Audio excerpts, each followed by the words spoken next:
You're listening to PetLifeRadio.com. Welcome to Animal Rights on Pet Life Radio. This is your host, Tim Link, and I'm so glad you're joining us today.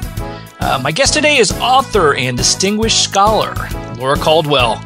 Laura's going to be here talking to us today about her latest book, The Dog Park. We'll talk a little bit more about her writing styles and everything going on in her world as well. So it's going to be a great show, great book to cover. So everybody just hang tight. We're going to come right back after these commercial breaks, talk to Laura Caldwell. You're listening to Animal Rights on Pet Life Radio. Sit. Stay. We'll be right back after a short pause. Well, 4 to be exact. I'm not much of a reader, but I do wish I were more well-read. There are so many great books coming out. I wish I could find a way to keep up. Audible.com makes it easy to stay well-informed and catch up on your reading simply by listening. Audiobooks from Audible turn downtime into uptime. You'll be more productive and become well-read. Now I'm able to catch up on all the great books I've been wanting to read. With Audible, I feel smarter. Pet Life Radio listeners, try Audible.com now and get your first 30 days of Audible Listener Gold membership plan free. And get a free audiobook. Choose from over 100,000 titles. To get this great deal, go to audibledeals.com. That's audibledeals.com. Pet Life Radio, the #1 pet radio network on the planet, joins forces with iHeartRadio to put the power of your pets in your pocket. Awesome. Download the iHeartRadio app and rock Pet Life Radio on your phone, on your tablet, on your Xbox, in your car. Pet talk, pet tunes, and fun pet times. Pet Life Radio and iHeartRadio. Positively Possum. Let's talk pets on PetLifeRadio.com. Welcome back to Animal Rights on Pet Life Radio. Joining me now is multi-book author Laura Caldwell. Laura, welcome to the show. Thank you, and thank you for having me. It's a pleasure. Oh, it's our pleasure having you on. Now tell us about the latest book, The Dog Park. Yeah, I have to say I didn't see this one coming. For the last many number of years, I've been a mystery writer and a thriller writer and working with people who are innocent, and so I really didn't see a dog book around the corner, so to speak, but it was kind of a return to my roots, which used to be in sort of romantic comedies. And it's called The Dog Park, and it's about a divorced Chicago couple who shares joint custody of their golden doodle that they both love. It's the only thing they couldn't separate or split up. And the dog is in a video that goes viral, showing the dog saving this kid from being hit by a car. So it's very kind of, pop culture in that, like we all know, you can be unknown in the morning and trending on, nightly news. Absolutely. That night. So it's one of those kind of up-to-date, kind of current stories, too. That's great. Now, how did you get inspired to write the book? I mean, was this an epiphany? Did it wake you up in the middle of the night? Did you see a Labradoodle running down the street and say, I need to write a dog book? How'd that all come about? I got a dog, and I got a mini golden doodle. She's almost a toy. Oh, boy. And she's a nugget named Schaefer, and I became just like all things dog. And my agent and my publisher mentioned to me that, your Facebook posts went from, like, book stuff and people who are innocent and law and book stuff to, like, dogs. So I had a book left in my contract, and they said, let's get it out of your system. So it was kind of a collaborative process, and we meant to just write it as the Dog Park is supposed to be a book you can take to the dog park. It's a fun, fast read, So it kind of came about in that way, and it was, in fact, inspired by the dog, Schaefer, who, I have to tell you this, Tim, this is like a confessional. I think my dog is about to surpass me on Twitter. Well, I would like to say I'm surprised by that, but I know for my own social media network, whenever I post a nice picture of me doing something great, I think, they're like, oh, that's nice, Tim. A little, like a tennis clap comes across the social media page. But boy, I put one out there of some animals that I'm working with from clients, or I put my own schnauzers up there. Oh, yeah, it blows up. So I know. It's fantastic, though.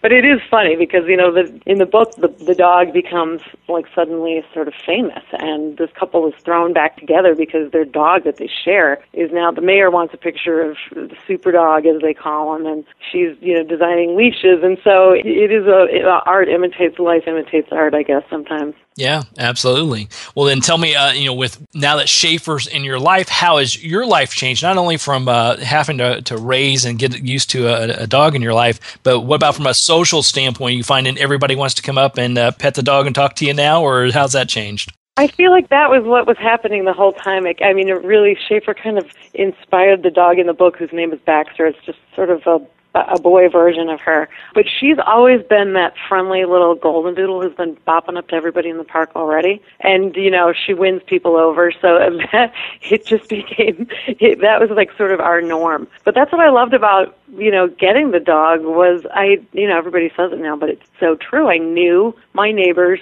so much more from the 6 months of having a dog than I did in the 10 years, before that, than I had been there. And that was I just had lunch with some friends last week who I'd met on the dog park and at the dog park. And that's so funny that we're all sitting here because of our dogs, So it has been a social thing, both from, just even since the Twitter stuff, but already this dog was a very, very friendly, shall we say. Yeah, and it's amazing how you get the commonality, and I think with dogs in particular, it's just automatically pulls people toward you. And if they have dogs, you start sharing stories, and it's like, well, you think your dog did something great. Let me show you what my dog did, and you pull out the picture. So it does change your life drastically. What do you recommend doing? As a question I have for you, when kids kind of shrink from a dog, I just usually give them a wide berth, of course, but sometimes their parents seem to want them to try to get over some dog scared, behavior.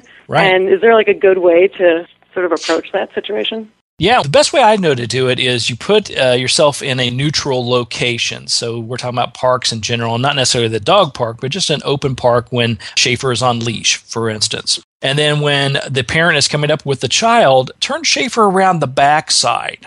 So Schaefer's face is not near the dog, and see if you can encourage the child to pet from the backside. And what that'll do is give them a little bit less stress if they're not comfortable with dogs, with the dog's face and head being there. And on the flip side, Schaefer won't feel the tension and nervous energy coming from the child if it reaches for its head. So that's a good way to do it, yeah. And then once the child gets comfortable with that and seeing, this isn't bad, Schaefer feels interesting, isn't the fur a little bit different than some dogs? Yeah. Yep, and then we start working with it. But yeah, let them go at their own pace. Make sure that Schaefer knows what's going on. Present it in that fashion. I think you're going to be in pretty good shape. Oh, good. Thank you. You're welcome. Little tip from your Uncle Tim there. Little tip. Yeah, I got other questions. Don't think you're getting off that. Oh, dear. Here we go.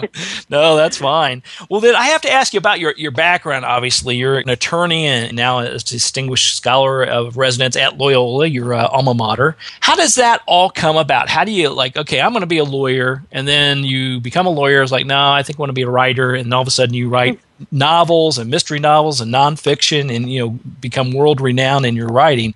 How's that process come about? Very oddly and very without much direction. I'm trying to be more intentional in life and pick the result you want and work toward it. But I once told a friend of mine that if I had done that all my life, I never would have done the things that I had done because, I only took up writing after law school. So I really think that you don't have to be, I was not a natural writer. I don't think you have to be a natural writer, a natural artist, or a natural chef, to pick something up as an adult.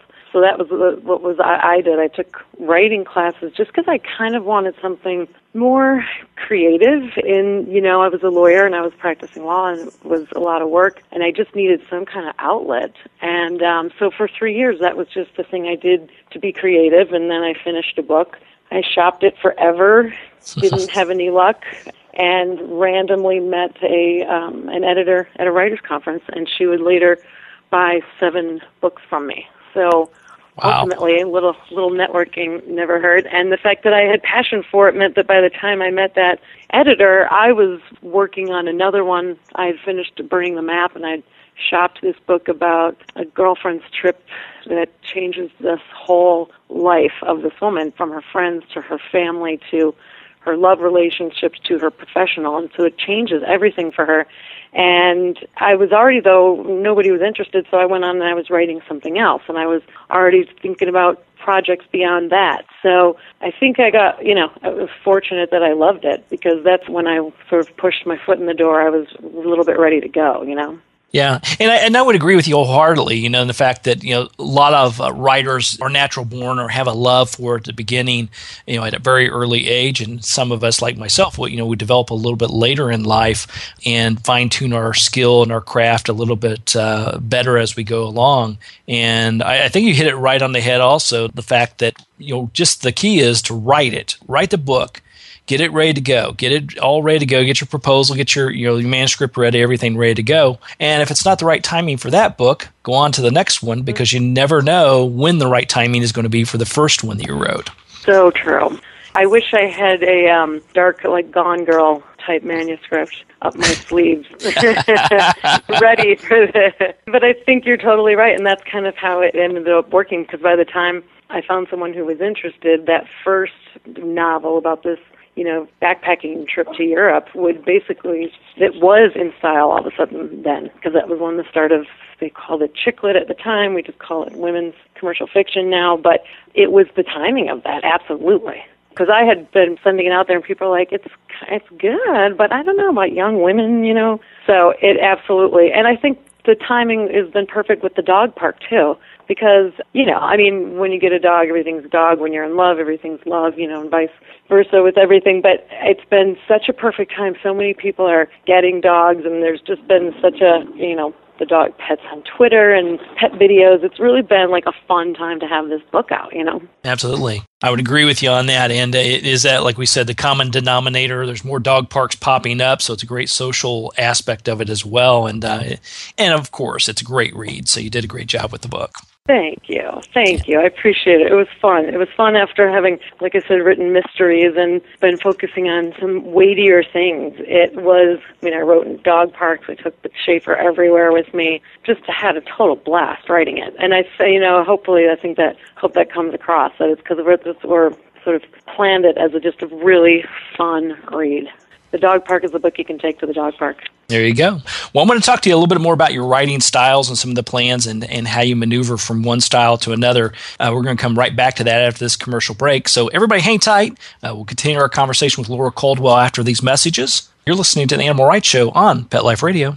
Sit. Stay. We'll be right back after a short pause. Well, 4 to be exact.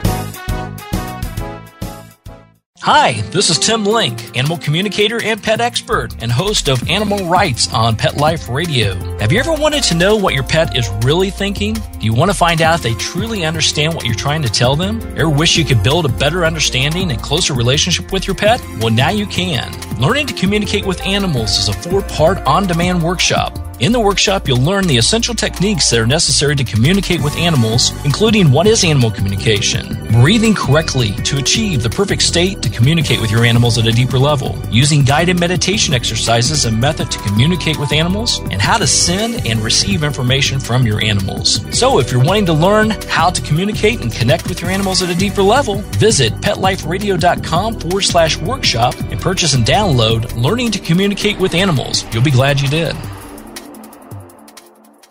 Hi, this is Teody Anderson, and I'm the host of Get Positive Results on Pet Life Radio. We're going to talk about a variety of topics on canine behavior and training, all based on modern methods that are fun for you and your dog. We might be talking about other critters, too. So join us on Get Positive Results. We'll talk about common issues between you and your dog, answer your questions, discuss different activities you can do with your dog, and keep you posted on current canine news and products. All this on Get Positive Results on Pet Life Radio. Let's talk pets. Let's talk pets On Pet Life Radio. Pet Life Radio. PetLifeRadio.com. Welcome back. Welcome back to Animal Rights on Pet Life Radio. This is your host, Tim Link, and I'm here with author Laura Caldwell. Now, Laura, tell us about your various writing styles. I'm trying to get a feel for how you maneuver from, writing mysteries to legal thrillers. You do women's fiction. You've had great success with nonfiction. How do you maneuver from one genre and one type of writing to another?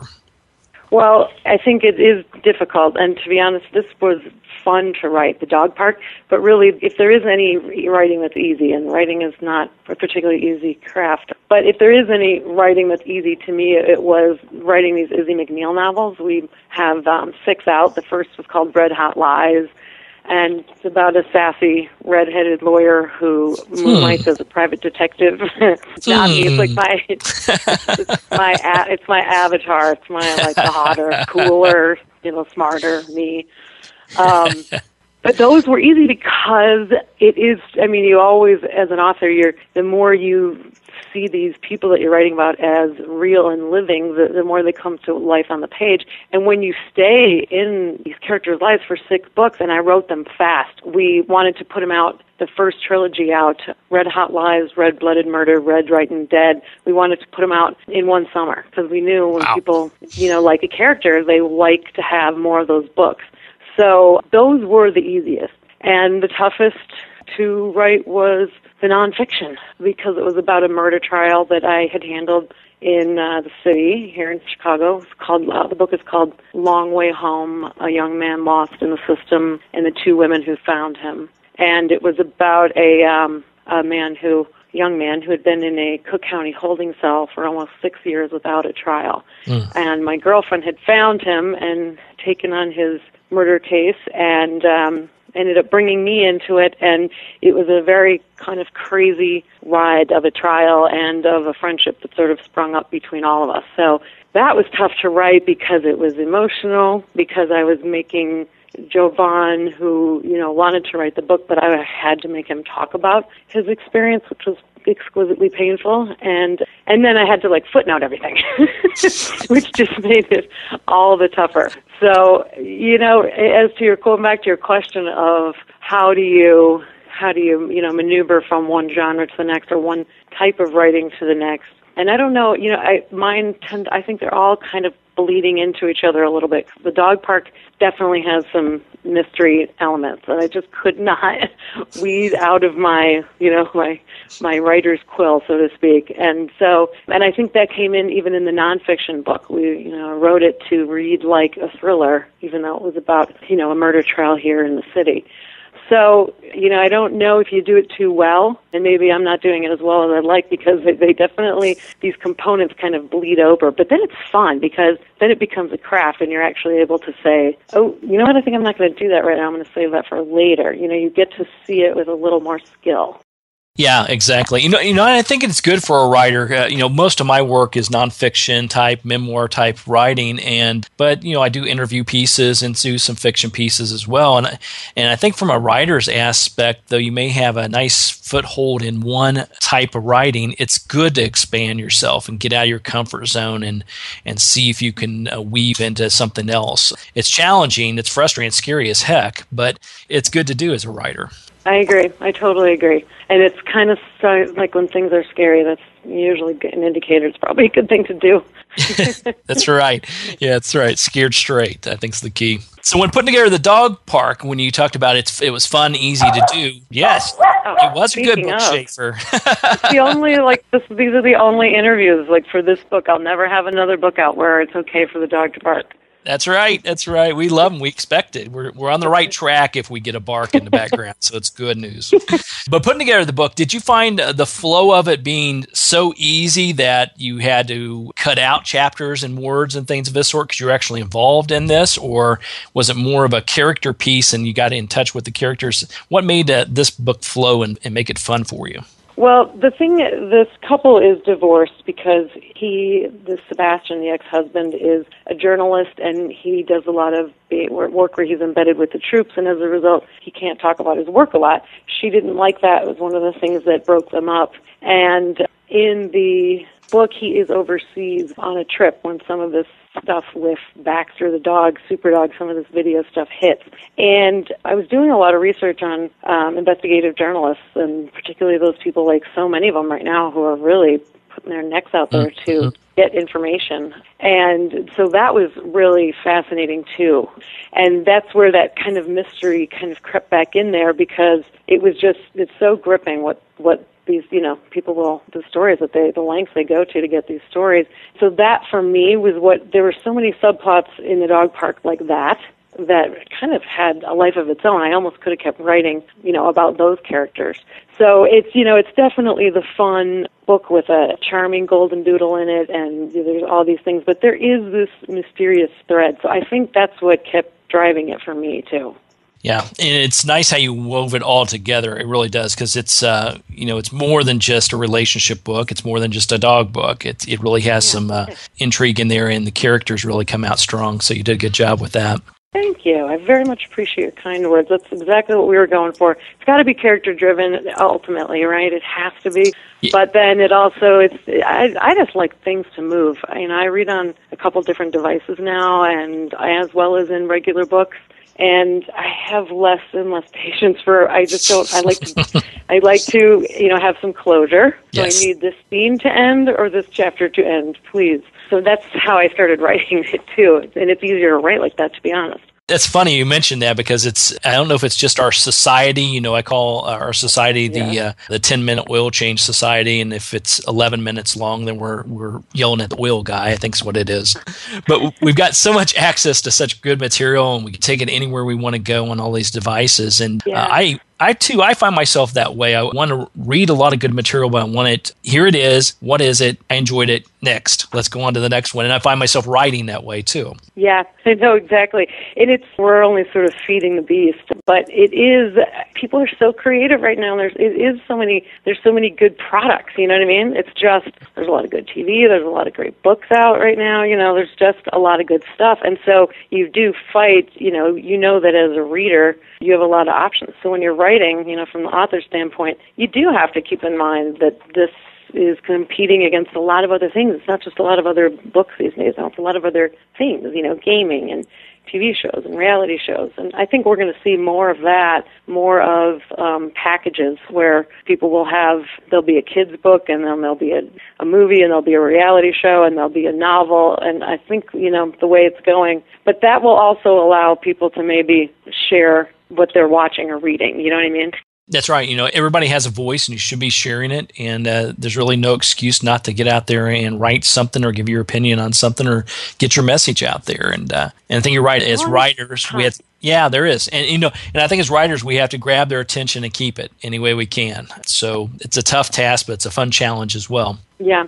And I think it's just, you were mentioning speak out or say your opinion or whatever, and I just think we always have to just remember to do it kindly. That's one thing that's been distressing sometimes, seeing just some of the unkind words exchanged, especially by, anonymous people. So Yes. I think we all have to step that up a little bit. Yeah, I agree with you there. I have at the end of each article, there's usually open for comments, and I rarely ever read those unless it's something where I have to respond to it. But I think that's a good comment. Be kind, give constructive criticism where needed. Otherwise, give plenty of accolades, because you want that writer to come back with even more and better stuff that you can enjoy.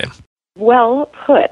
That's exactly it. And if not, then you don't have to read it. That's right. You can turn it off, close it up, turn off your tablet, whatever you want to do. Move on to the next one. Won't even take it personally. Won't even. Of course, that's after they buy the book or the download, right? And then we won't take it personally. Well, this article that I wrote recently for Exo Jane, formerly Jane Magazine, now it's exojane.com. I wrote this article about how they gave it a rather sensational title. They called it something like, I chose dog motherhood over being a real mom and I like it, or something. It was kind of a rather... I don't know, the title was a little salacious, but basically it was about how I'd long decided not to have kids, and then eventually the dog was, sort of enough for me. And I was very happy I'd made, these were choices I'd made. I didn't just not think about it and whatever. So I go to look at comments, and I see there's like a couple hundred comments. I'm like, oh, geez. And I thought I was just going to get slayed, and maybe I have since then, but people were really, really nice about it and really thoughtful and just saying, good job. Everyone has to make choices in life, and good job for doing it. So I as much as I caution us to be nice when we're critiquing it, I think that tide may be turning a little bit. There you go. Always think positive. And I agree with you, too. I agree with you, too. There's nothing wrong with being a doggy mommy, that's for sure. That's right. You tell him, Schaefer. You got it. All right. Well, Laura, we're coming to the end of the show today. Tell everybody where they can pick up a copy of The Dog Park, and also more about what your activities are. Are there any websites, anything you want to share with us? Yeah, lauracaldwell.com is where you can see all the different books in the various formats. If you like audio, Burning the Map, my first book, came out this past year in audio, and we just put out The Dog Park in audio. The Dog Park has this just amazing narrator, Therese Plummer, and so she's fantastic. And otherwise, you can get it on your device, on your Kindle, on your iBooks, or please go to a local bookstore and get the print book. So this one, it's pretty much got a lot of formats out there. So I'd love it if people checked it out. It's been fun to write, and then to go on and get to talk to people like you. So I appreciate it. Well, we appreciate you writing and also coming on the show today. Everybody pick up a copy of The Dog Park by Laura Caldwell and go to her website, lauracaldwell.com, and check out all of her other writing and activities she has going on. Plenty to do, plenty to read, and always great stuff. Laura, thanks so much for coming on the show tonight. Thank you, Tim. Have a good one. You too. All right, we're coming to the end of the show today. I want to thank everybody for listening to the Animal Rights Show on Pet Life Radio. I'd also like to thank our sponsors and producers for making the show possible. To find out more about me and other guests I've interviewed on the Animal Rights Show, you can visit PetLifeRadio.com and click on the Animal Rights icon.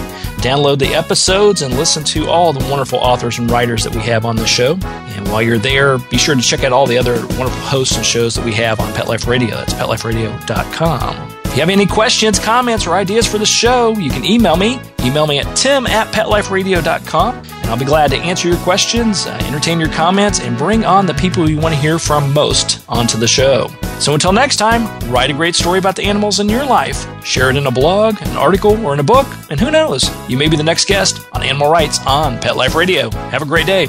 Let's Talk Pets, every week on demand, only on PetLifeRadio.com.